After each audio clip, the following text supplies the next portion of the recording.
Well, I'm here with Martin O'Donnell and Gareth Bailey from DebtStream again. Thanks very much for joining us today. And what is a very cold winter morning. Gareth, I see you got your coat on. We were just talking earlier about my little space heater that I've got down here that maybe isn't as environmentally friendly as it needs to be, but it's freezing today, isn't it?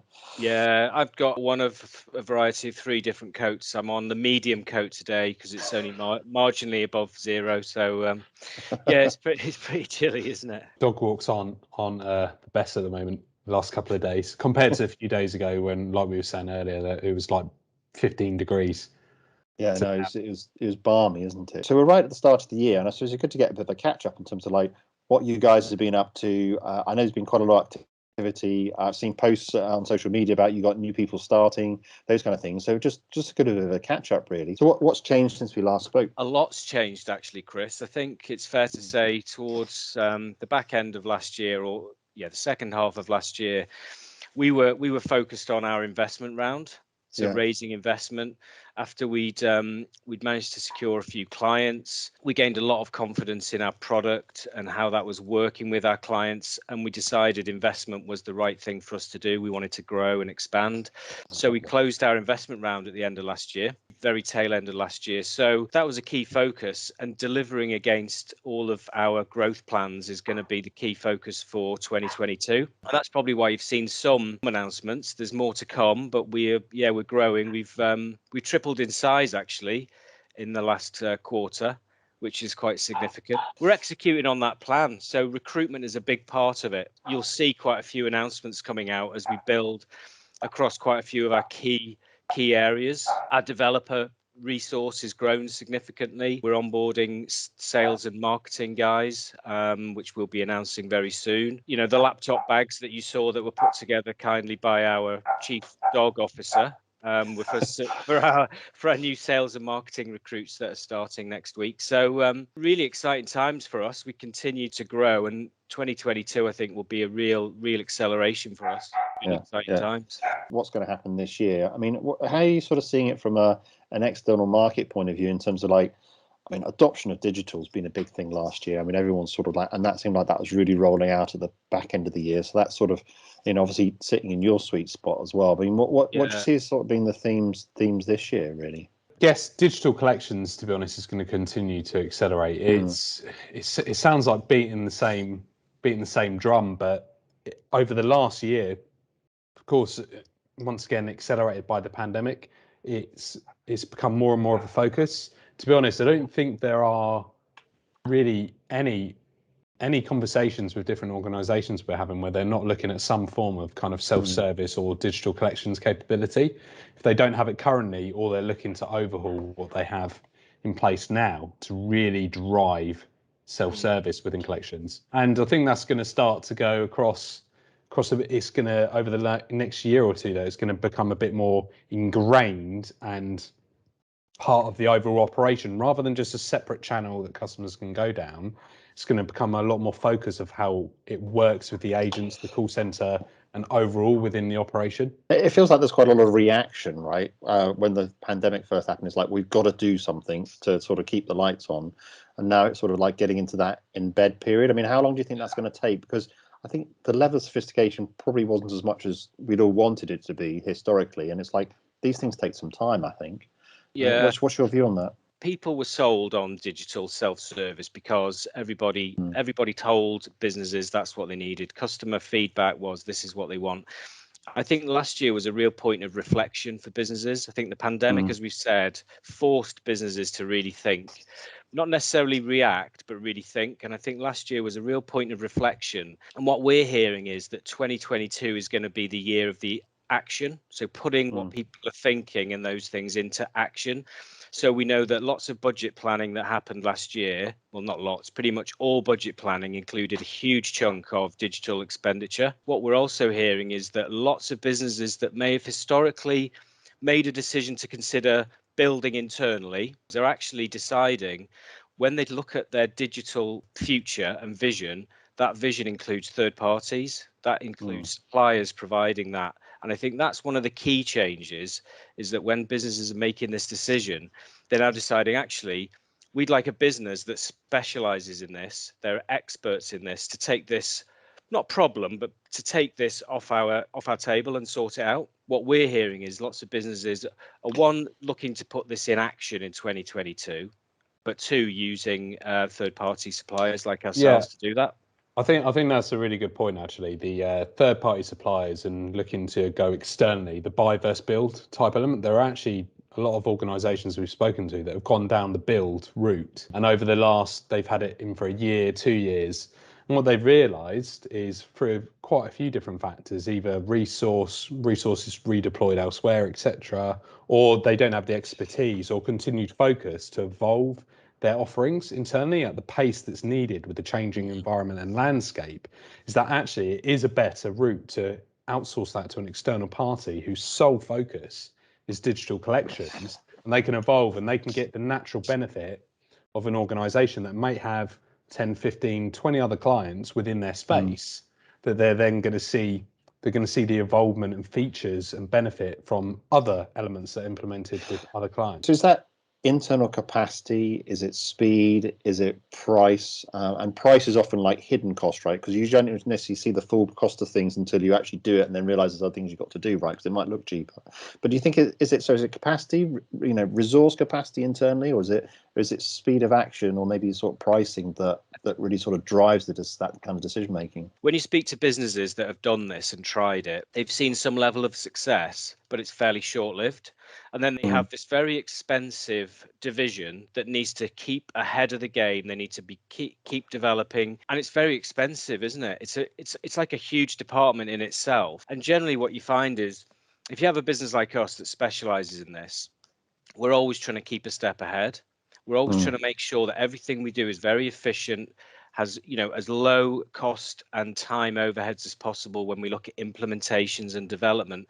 And it's very difficult to replicate that internally when that's not the sole purpose of your business. So cost, time, speed, all of those elements, I think, are the decision points which lend themselves to third parties. I think that's actually a big thing. Actually, a lot of businesses, they look at, when they're looking at the build option, initially they just see that year's budget and they think, this is how much it's going to cost us to go and build it over the next 12, 18 months. But then what organisations we've spoken to, what they soon realise is actually the ongoing cost to maintain, support the platforms they've built internally and evolve it and keep pace with the changes in the market. So there's a lot of cost. So there's a lot of cost sitting on their balance sheet, actually, which isn't cost effective. They don't keep up to date. They're not leading the market anymore. A lot of them go through those one-off projects, and yes, they've taken a step forward, and then it stagnates. And it's just quite an impossible task, really, if you're not a specialist, that isn't your core business. With how fast technology is moving, it's just become more and more of an impossible task to maintain that internally. And from a client point of view, I mean, what are you seeing sort of being the main drivers? Is it customer treatment or customer access, or is it really, at bottom line, it really comes down to price, right? So the digital is so much cheaper to be able to do it. You can do things a lot cheaper, and so that, when you're capacity constrained, you can create extra capacity by having digital services. Or is there still that sort of customer need and customer drive to use digital? I mean, what's your kind of view on that? I would say on part of that, yes, the cost is a far more cost-effective channel, of course, for the business. It does actually open up incremental revenue for businesses as well, though, because it's channels. If you're not leveraging digital in the right way, and there's customers that prefer to engage on that channel, then there's actually lost revenue within collections and recoveries as well. But I'll be honest, there are a lot of organisations that are having the customer at the heart of what they're doing. You've got to think of the typical traditional collections process here, which is phone calls, so a customer's taken out a loan.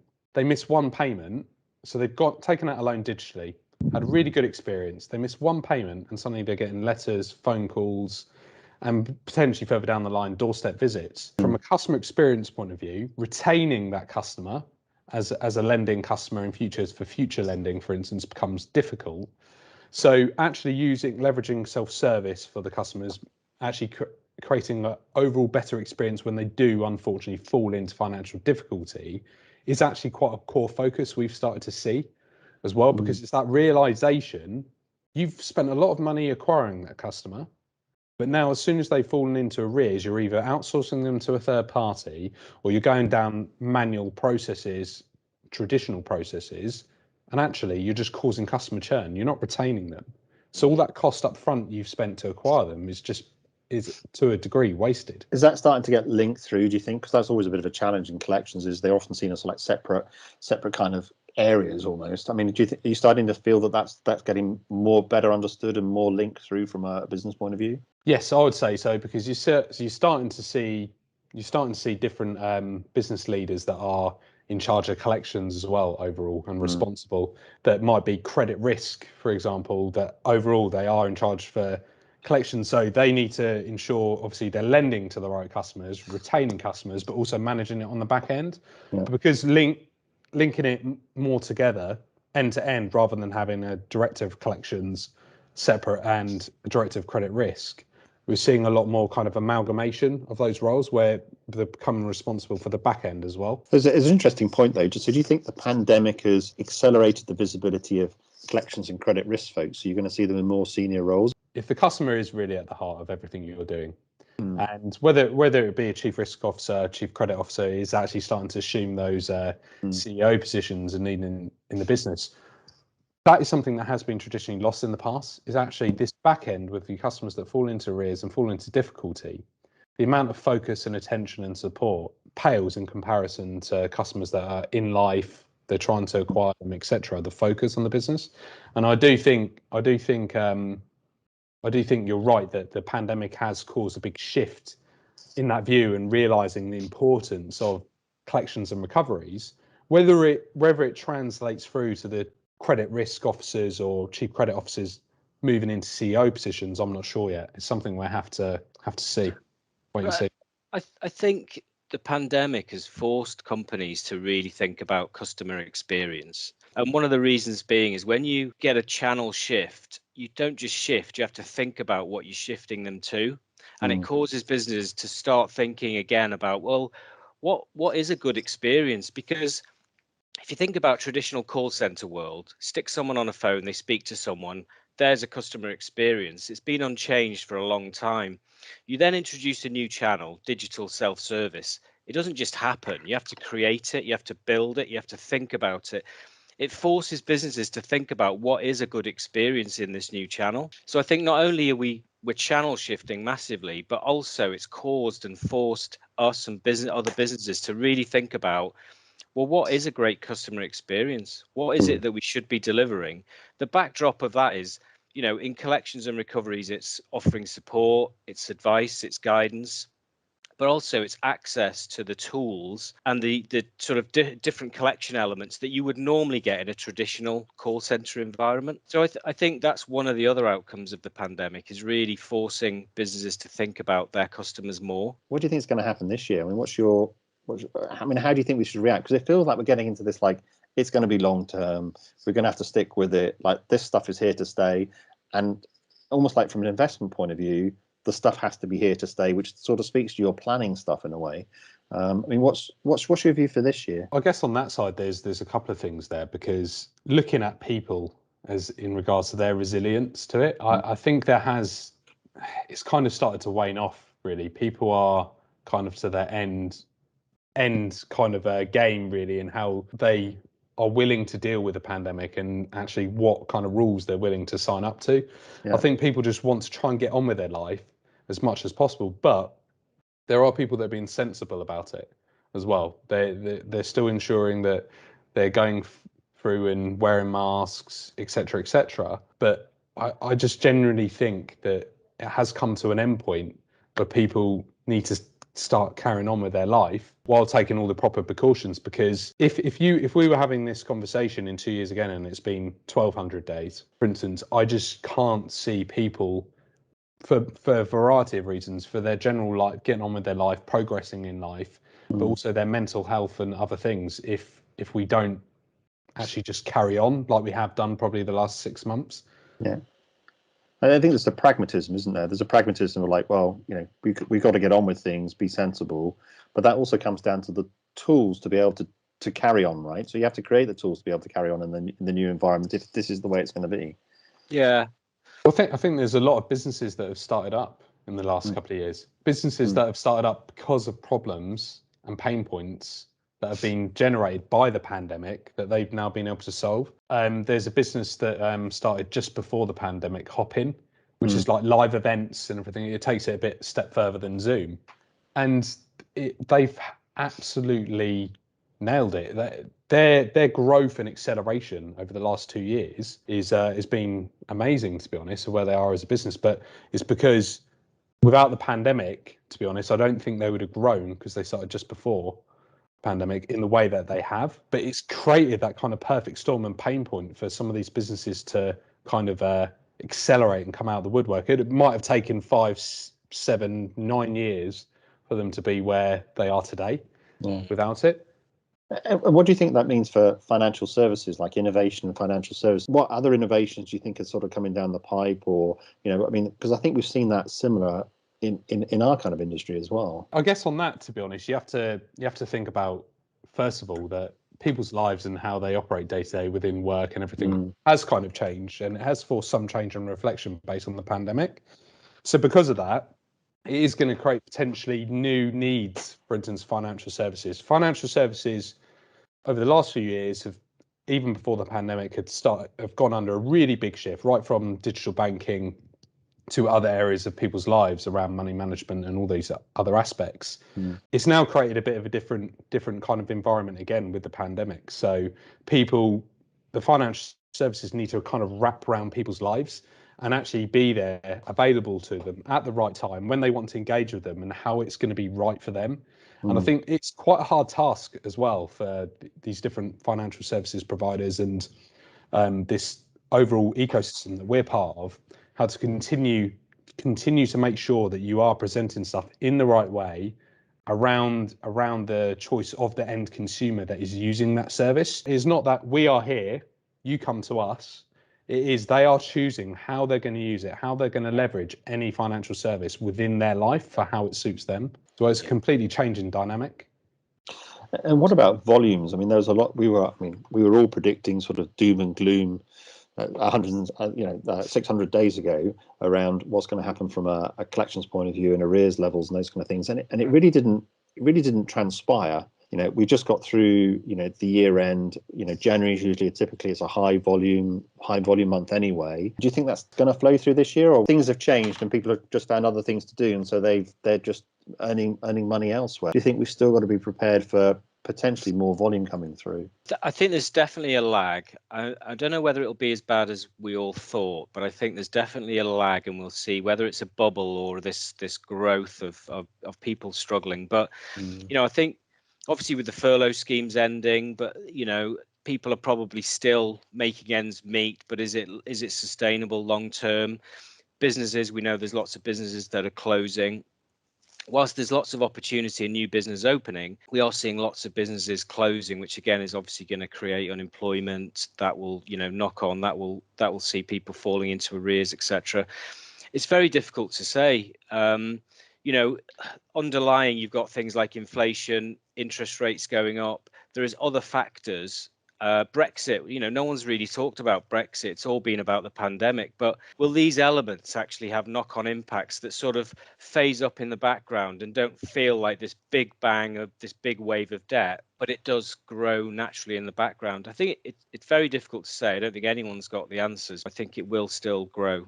I do think it is hard to say, because, for instance, as well as obviously, like Gareth said, the furlough schemes and everything has ended, and obviously there are companies that are winding up and unfortunately closing. But last year in 2021, I think like venture capital within the UK was over double what it was the previous year. I don't know if it was 100 billion or whatever it was that was invested into different businesses around the UK. So there's a lot of jobs being created there as well at the same time. And to be honest, I think a lot of lenders and other businesses that are dealing with consumers actually have learned a lot over the last 2 years, how to treat and support customers within collections. They might not be having they have all the right technology and everything in place yet, but they have learned a lot around their processes and things they can put in place and how they can support consumers. So it's whether that is actually taking more of an effect than we thought it would, and has started to kind of ease or spread out some of that pressure of customers that are in arrears. So what do you think are good key indicators to look at then, in order to almost like monitor the situation? I mean, you obviously got inflation that's out there. I mean, I think inflation and interest rates are a common thing. Unemployment, which actually, I mean, there's a lot of job openings at the moment. I mean, but are there other things key indicators we got to look out for that could be indicative? You've got household debt, haven't you? You've got average spending. You've got utilization of people's credit limits, credit card spending as opposed to direct from bank spending. I think we saw November, December, the highest levels of credit card spending since July 2020, something like that. So they're kind of disguised elements. They're things that look okay at face value, but these are indicators of people spending money they don't technically have, I suppose. And we've seen historically that does bleed through. How it bleeds through, I don't know. You've got the buy now, pay later bubble as well. We're seeing, can't remember the numbers, but I think the spend through BNPL was like doubled in the last quarter last year. I think there's still questions over what will that mean long term? How will that, actually translate? But yeah, I think there's lots of different ways and measures and factors, I think. And I guess there's the utilities market, right? Everything that's gone on in the last few months of the year in the utilities market, that is still an issue at the moment as well. So we don't know what pressure that's going to put on households with utility spending, utility bills as well. I think we haven't seen the end of that yet as well. I mean, that is a big issue. I'm thinking about your I&E and your budget coming through. I mean, your energy spend. I mean, for some people who are going off fixed tariffs, great fixed tariffs, I mean, their energy prices are doubling. Right, which if you're on limited income, I mean, that makes a big difference in terms of affordability, massive difference, right? That's why I'm wearing 3 different types of coat. I mean, it's ridiculous, isn't it? No, it's definitely, jokes aside, it is serious. But yeah, like Martin said, I think we'll see that rumble on. Some people have definitely saved money by working remotely, right? So, and you definitely saw credit card spend sort of dip. Honestly, lending itself was lower during the pandemic, and maybe that's just sort of like just changing now, and maybe that's an indicator that maybe the cycle is going to go a little bit more back to the way it was, where we might see more arrears as it sort of flows through. And I don't know if we mentioned it before, but I think the pandemic definitely like polarized. I mean, maybe not as extreme as one or the other, but you found people that found it extremely difficult, and whether they were, losing money or on furlough, they had a significant drop in their income, found it very difficult. You also had people, and we spoke to lots of people that have never had so much disposable income. They were, whether it's reduction in travel, whatever it may be, but they found themselves financially in a better position than they'd ever been in. So I think it really did sort of polarize the population. It kind of caused a bigger gap potentially, Gareth, didn't it, as well? Because I guess it was that real stark contrast. There wasn't as much middle ground from the conversations we've had. There were people that were really struggling, or there were people that were actually, like you said, had quite a big increase in disposable income due to changes in work environment. I mean, remote working was a big theme, and that's almost like been a bit like a polarizing kind of argument as well between, definitely there was people who wanted people back in the office versus those that those people who are just quite happy working remotely, and that feels like that was a head kind of coming together a little bit. I mean, you guys are obviously quite remote, so I imagine it's sort of more on the remote side. Do you see that sort of changing? And again, we all see people working remotely again at the start of this year. So I know one thing that has happened over the last 6 months or over the whole of last year is for a lot of conversations I've had with either people I've known directly or just employers out in the market as well. Actually, there's a lot of people that are requesting or not even entertaining different jobs if they don't have remote or flexible work. So it really has massively changed the mindset. And to be honest, it is an employees market out there at the moment. It's an employees market out there at the moment, and the fact that they can turn around and say, on my terms, I want to be able to go 2 days into the office and then 3 days from home.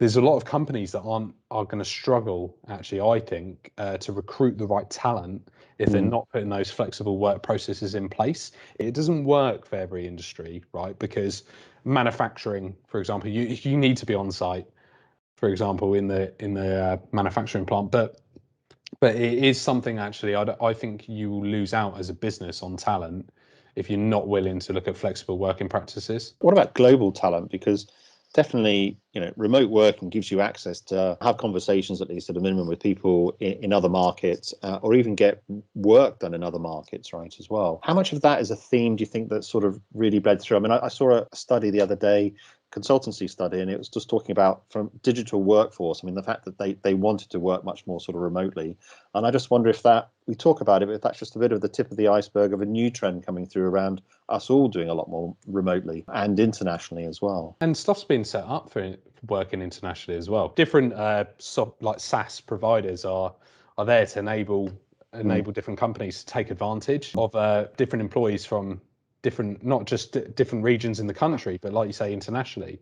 Us ourselves, we are going down that path. It does give you an even further breadth of talent pool. There is people, for instance, that we're dealing with across like Eastern Europe and all that side that have supported around DevOps practices and all these things, and extremely talented people as well. And if we didn't have this setup that we do today, we would not have those conversations, and we wouldn't get advantage to speak to those people. It just creates more opportunity for you as a business to get the right people in for the roles that you want in place for what we're trying to achieve over the next year. What's your approach going to be in terms of, I mean, because there is something missing versus meeting face to face, and I think we all felt that at the end of last year when we could actually do it a little bit, right? And it was great, right? It was like drinking from the fire hose in terms of the information and getting on with people and having a laugh. But you still want to create that, and remotely, it's difficult with remote workers in terms of creating that sort of same company culture, kind of environment, those kind of things. I mean, what are your thoughts around that as we move forward? Because they're going to be, let's say, in Eastern Europe and other markets around the world, you still want to try and create that cohesive kind of company culture. Definitely. I think obviously you've got remote working, which is, say, within the UK, and it's still not practical to be in an office together. But we're going to do things like have lots of off-site meetings where we do make sure we have time where we all come together. You can create that sort of team bond, etc. But using technology, so using Teams type platforms where everybody, they could be sitting all over the world, but actually we're all kind of connected. So you don't have to book in 3:00 on Friday for a call. You just blip someone a message, call them. It feels very much like you're in an office. You're just in two separate rooms. I think things like that, it sounds very simple, but they make a huge difference to feeling part of that kind of office environment, whether it's this kind of, take a few minutes to just talk about something that's not work, and you can do that quickly and easily without, booking a meeting to talk about the weekend doesn't feel right. Well, you can do that when you're using these type of platforms. So we're embracing that, and we want to make sure we create that office feel culture, but clearly we're not going to open offices at the moment. And we have like weekly check-ins with the whole team together, and it's not about talking work or shop or anything like that. It's literally just to have that open conversation and everyone getting together and just having a bit of a laugh. And I think this is another thing that the pandemic has created and a change on the mindset. And there is some providers that have kind of enabled you to do different things. I know there's like virtual murder mystery, for instance, elements and stuff like that you can do with the teams, and it just creates, even though remote, it creates different activities that you can do to try and bring that culture, bring the team together, and kind of get people to know each other, even though they're not physically in the same room. I mean, it's almost like the accountant in me. Everything needs to add value, right? So everything needs to add value, and the pandemic kind of shows you that some of the subtle things that really add value are quite hard to quantify, right? In terms of like the face-to-face stuff. And I know we're working hard to try and replace some of those. So like, it's in America, they'd say it's the water cooler chat, but it's all the banter or, sort of the joking around. And it is important, right? And I think we sort of felt that we missed it, right? And you could see it when people got back together again, I kind of felt. One of the things we did, as you know, Chris, early in the pandemic was our virtual coffee breaks. For instance, that we started doing that we were doing it weekly at one point and then bi-weekly and then monthly, but those themselves actually created for a lot of industry people within collections and recoveries to have that kind of space where, yes, there was some conversation about what's going on in the industry, but there was a lot of banter and fun and other things. We talked about our chief dog officer earlier creating the laptops for the new recruits, but we had like bring your pets to work day virtual coffee, for example, and someone brought a parrot along. For example, we weren't going to necessarily have a parrot included in the office, as well. So it brought something very different as well. Yeah. You never get my cats in the same room as me, I think, unless they want food. I think that's how they do it. So we talked a bit about digital things. I mean, what do you see as sort of like new emerging kind of technology that you've got your eye on? I mean, open banking's been around for a while. The stuff around blockchain, crypto blockchain, I suppose, is probably the way of saying it rather than cryptocurrency. If you got your eyes on us, like this is where we might go kind of next after we got digital in place, accepting that there's a lot of work just to get it already in.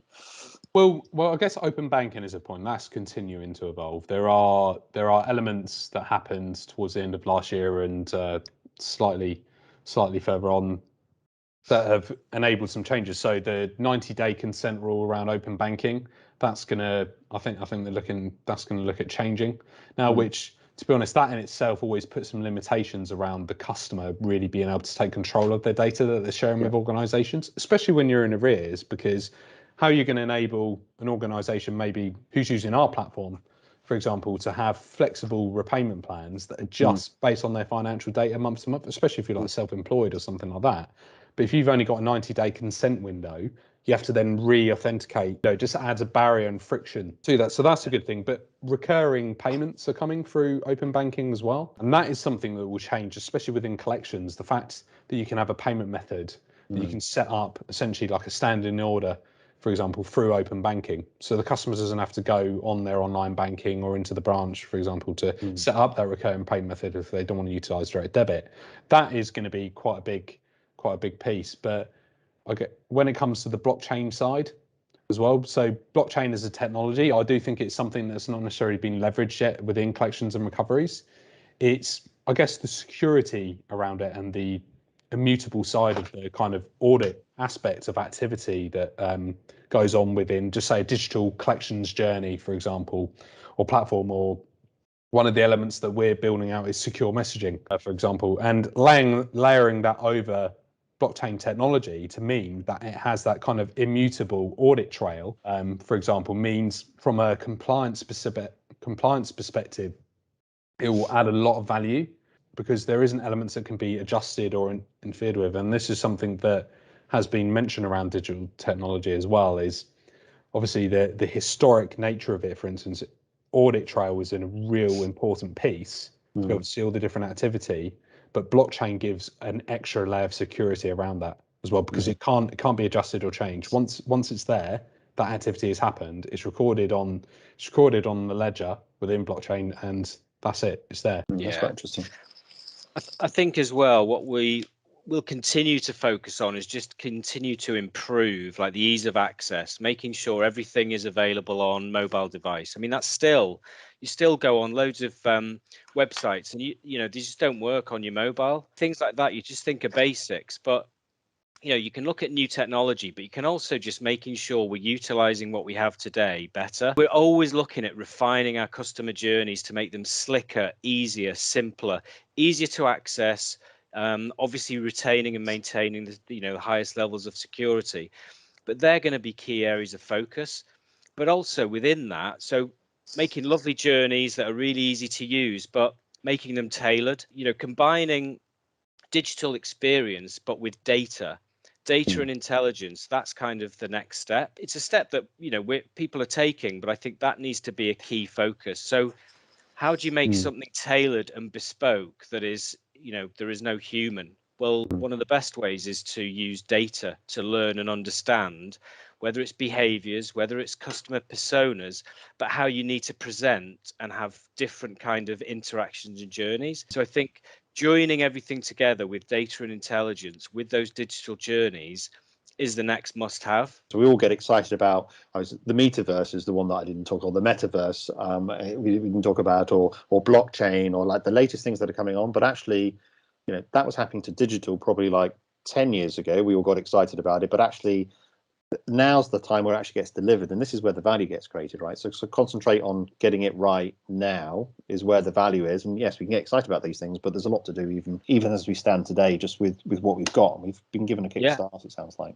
Yeah, and setting yourself up for success and improvement is really important. So we don't know how we need to adjust our customer journeys and our ways of engaging for 18 months down the line. What we can do though is make sure we're capturing and retaining the right pieces of data so that we can learn and understand how customers interact, what works and what doesn't, so we can constantly evolve. And that's one of the things that I think some businesses miss. You know, we talked about the buy versus build. What we see is some of the common sort of shortfalls when people build themselves is they don't set themselves up for how they need to evolve their products down the line. Important that you put in place the structure and foundations that may not tell you anything today, but it'll tell you a bit more in a month, and it'll tell you a lot more in 12 months. There's obviously the real big shiny new toy, which are the new technical innovations, but there's so much that can be done to improve what we've got now. That is something that, to be honest, across all industries can always become a distraction with different stakeholders. There's a new technology, how do we leverage it, how do we use it, rather than is it solving a problem that we're trying to do. So focusing on what you know is solving problems and making sure it's as slick as possible, is adding as much value as possible to your business. To be honest, it's actually going to add far short, I don't like to always use this word, but the quick wins, for example, that you can add to your business and add a lot of value in the short term, rather than trying to implement new technology that, like the metaverse, for example, is that going to add value in the next 5 to 10, 5, 7, 8, 9, 10 years to collections and recoveries? Probably not. You think of the interface and what it's going to be used for, but there are a lot of technologies out there that can add a lot of value, that are there, that have been out for a few years, and they just need to be embedded better within businesses. Yeah, and that's where you extract the value. Yeah. Well, Gareth and Martin, thanks very much for catching up. It's fantastic. Great to hear all the developments that have happened. It sounds like you're on a terrific growth curve, and with an exciting, just what's going to be an exciting year as well. So thanks very much. Great to chat with you, and I really appreciate the catch up.